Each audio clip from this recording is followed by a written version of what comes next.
அஸ்ஸலாமு அலைக்கும் வரஹ்மத்துல்லாஹி வபரகாத்துஹு. பிரியமான சகோதர சகோதரிகளே, நாம் ஒவ்வொருவரும் வாழ்க்கையில் அதிகமாக விரும்புவது அமைதியையும் மகிழ்ச்சியையும் தான். அந்த அமைதி கிடைப்பதில் மிக முக்கிய பங்கு வகிப்பது நமது திருமண வாழ்க்கை, தாம்பத்திய வாழ்க்கை. ஒரு வீடு சொர்க்கத்தைப் போல ஆக வேண்டுமென்றால் அங்கே அன்பும் கருணையும், எல்லாவற்றிற்கும் மேலாக அல்லாஹுவின் பரக்கத்தும் அருளும் இருக்க வேண்டும். இன்றைய நமது தலைப்பு மிகவும் முக்கியமான ஒன்று. நமது தூதர் முகமது நபி ஸல்லல்லாஹு அலைஹி வஸல்லம் அவர்கள் கற்றுத்தந்த விஷயங்களின் அடிப்படையில் ஒரு பெண்ணிடம் அல்லது ஒரு மனைவியிடம் அல்லாஹ் வழங்கும் மிகப்பெரிய பரக்கத்தின், அதாவது அருளின் அடையாளங்கள் என்னென்ன என்பதை பற்றித்தான் நாம் சிந்திக்கப் போகிறோம். ஹதீசுகளை விளக்கிச் சொல்லும்போது முன்னோர்களான அறிஞர்கள், குறிப்பாக சாலிஹ் ரதியல்லாஹு அன்ஹு போன்ற மகான்கள் நமக்கு 4 முக்கியமான விஷயங்களைச் சொல்லித் தருகிறார்கள். இந்த 4 அடையாளங்கள் ஒரு பெண்ணிடமிருந்தால் அவள் மிகவும் பரக்கத்துள்ள மனைவி என்று இஸ்லாம் நமக்கு கற்றுத்தருகிறது. பிரியமானவர்களே, இதில் முதலாவதும் மிக முக்கியமானதுமான விஷயம் என்னவென்றால், ஒரு பெண்ணின் திருமணம் விரைவாகவும் மிக எளிதாகவும் நடப்பதுதான். நாம் பலமுறை பார்த்திருப்போம், சில திருமணங்கள் எந்த தடையும் இல்லாமல் நினைத்ததை விட வேகமாக நடந்து முடிந்துவிடும். அது ஒரு பெரிய அருளாகும். அல்லாஹ் அந்த பெண்ணுக்கு வழங்கிய பரக்கத்தின் அடையாளம் அது. உதாரணமாக, ஒரு பெண் பார்க்கும் நிகழ்வு நடக்கிறது. பெரிய தடைகளோ விவாதங்களோ கருத்து வேறுபாடுகளோ இல்லாமல் அந்த திருமணம் நிச்சயமாகிறது. பிறகு எந்த தடங்களும் இல்லாமல் அது நன்மையான கைரான முறையில் நடக்கிறது. இது அந்த பெண்ணின் வாழ்க்கையில் உள்ள பரக்கத்தை காட்டுகிறது. முகமது நபி ஸல்லல்லாஹு அலைஹி வஸல்லம் அவர்கள் நம்மிடம் சொல்லியிருக்கிறார்கள், திருமணத்தை எளிதாக்குவது இஸ்லாத்தில் ஒரு பெரிய புண்ணியம் என்று. அது சில சமயம் பெண்ணின் தரப்பிலிருந்து வரும் விட்டுக் கொடுத்தல்களாக இருக்கலாம், அல்லது மகர் விஷயத்தில் எளிமையை கடைபிடிப்பதாக இருக்கலாம். எதுவாக இருந்தாலும் காரியங்கள் எளிதாக நடப்பது என்பது அந்த குடும்பத்திற்கு அல்லாஹ் வழங்கும் ஒரு பெரிய பாக்கியமாகும். ஆனால் இங்கே எனது பிரியமான சகோதர சகோதரிகள் புரிந்து கொள்ள வேண்டிய மிக முக்கியமான மற்றொரு விஷயம் இருக்கிறது. திருமணம் சீக்கிரம் நடக்கவில்லை என்றாலோ அல்லது திருமணம் தாமதமாகிக் கொண்டே இருக்கிறது என்றாலோ அதற்கு அந்த பெண்ணுக்கு பரக்கத்தில்லை என்று அர்த்தமா? நிச்சயமாக இல்லை. நமது சமூகத்தில் பலமுறை தவறாக புரிந்து கொள்ளப்படும் ஒரு விஷயம் இது. திருமணம் தாமதமாவதை ஒரு சாபமாகவோ அல்லது குறையாகவோ பார்ப்பவர்கள் இருக்கிறார்கள். ஆனால் மார்க்கம் அப்படி சொல்லவில்லை. பிரியமானவர்களே, நினைவில் கொள்ளுங்கள், தாமதமாவது அல்லாஹுவின் ஒரு கருணையாக இருக்கலாம்.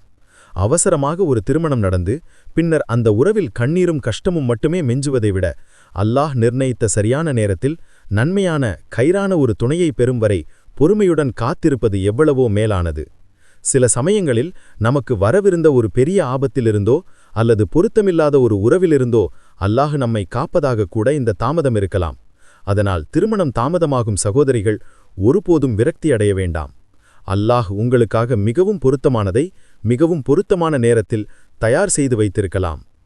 இது தொடர்பாக வரலாற்றிலிருந்து ஒரு விஷயத்தை நினைவூட்ட விரும்புகிறேன்.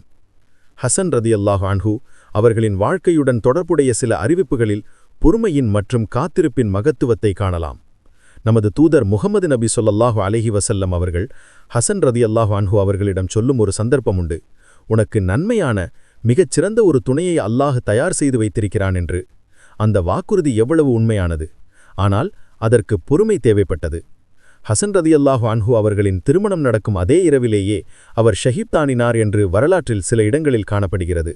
அங்கே அவருடைய மனைவி காட்டிய பொறுமையும் அவர்களுக்கு இருந்த ஈமானும் எவ்வளவு பெரியது! அந்த பொறுமையுள்ள பெண்ணை பெறுவது என்பது அவருக்கு கிடைத்த அருளாகும். நமது வாழ்க்கையிலும் சில சமயங்கள் காரியங்கள் தாமதமாவது நாளை வரவிருக்கும் பெரிய நன்மைகளுக்காக இருக்கலாம். சில சமயம் மோசமான ஒரு திருமண வாழ்க்கையை தவிர்ப்பதற்காக கூட அல்லாஹ் இந்த நேரத்தை நீட்டித்தரலாம். ஆகவே பிரியமான சகோதர சகோதரிகளே, ஒரு பெண்ணின் திருமணம் எளிதாக நடப்பது பரக்கத் என்று சொல்லும்போதே அது தாமதமாவது பரக்கத்தின்மை அல்ல என்பதையும் நாம் திரியறிய வேண்டும். அல்லாஹுவின் கதிரில் நம்பிக்கை வையுங்கள். என் ரப் எனக்கு விதித்தது எனக்கு வந்து சேரும், அது எனக்கு மிகவும் நன்மையான நேரத்திலே கிடைக்கும் என்ற உறுதியான நம்பிக்கை நமக்கு இருக்க வேண்டும். நாம் எப்போதும் பிரார்த்தனை செய்ய வேண்டியது, அல்லாஹுவே, எனது அல்லது எங்கள் பிள்ளைகளின் திருமணத்தை நீ விரைவாக நன்மையான கைரான வழியில் சரிசெய்து தருவாயாக என்பதுதான். அந்த பிரார்த்தனையில் கைர், அதாவது நன்மை இருப்பதுதான் முக்கியம். ஒரு மனைவியுடன் பரக்கத்திருப்பதற்கான மற்ற அடையாளங்களும் ஹதீஸ்களில் காணப்படுகின்றன. மகர் விஷயத்தில் எளிமையை கடைபிடிப்பவள் பரக்கத்துள்ள பெண் என்று முகமது நபி ஸல்லல்லாஹு அலைஹி வஸல்லம் அவர்கள் கற்றுத்தந்திருக்கிறார்கள். ஆடம்பரங்களுக்கும் பெரிய கோரிக்கைகளுக்கும் பின்னால் செல்லாமல் கணவரின் பொருளாதார நிலையை புரிந்து கொண்டு எளிமையான மகரை கொண்டு திருப்தி அடையும் பெண் அந்த வீட்டின் ஐஸ்வர்யமாவாள். அதை போலத்தான் நற்குணமும். கணவரிடமும் வீட்டாரிடமும் நல்ல முறையில் நடந்து கொள்ளும், முகத்தில் எப்போதும் புன்னகையை வைத்திருக்கும் மனைவி அந்த வீட்டை சொர்க்கமாக்குகிறாள். இவையெல்லாம் அந்த பெண்ணுக்கு அல்லாஹ் வழங்கிய பரக்கத்தின் சான்றுகளாகும். நமது சகோதரிகள் இந்த குணங்களை உருவாக்கிக் கொள்ள வேண்டும். திருமணம் தேடும் சகோதரர்கள் அழகுக்கோ பணத்துக்கோ கொடுக்கும் முன்னுரிமையை விட அந்த பெண்ணின் மார்க்கப்பற்றுக்கும் குணத்துக்கும் முன்னுரிமை கொடுக்க வேண்டும். ஏனென்றால் முகமது நபி ஸல்லல்லாஹு அலைஹி வஸல்லம் அவர்கள் சொன்னது போல, மார்க்கப்பட்டுள்ள பெண்ணை நீ திருமணம் முடித்தால் நீ வெற்றி பெற்றுவிட்டாய்.